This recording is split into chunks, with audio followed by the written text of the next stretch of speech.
เปลี่ยนใจละพี่น้องพากันเงียบเทละยามูหรือฟังเทศเยาวราชบ่ม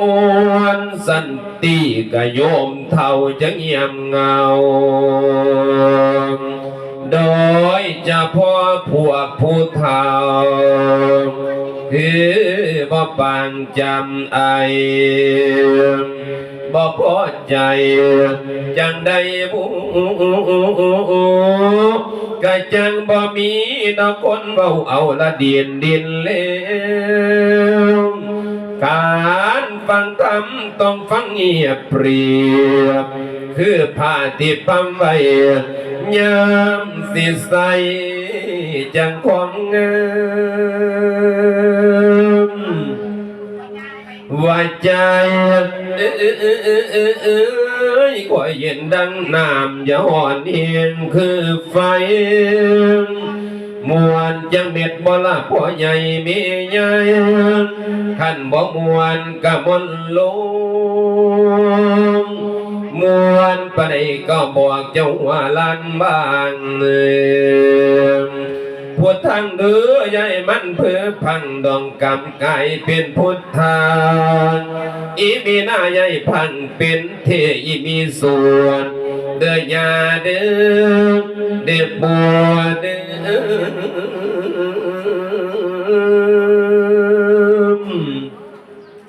สวาขาตมยามสิพับสิมวนอันขาเพื่อนอย่าพัวพังอีกจังน้อยอีกจังน้อยก็สิลงค้ากันดังที่เคยเจ้าเห็น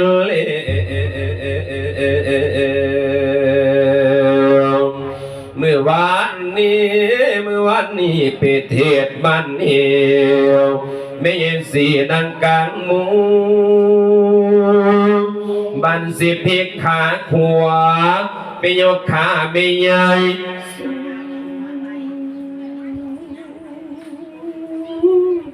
โอ้ยจนมาเล่าในห้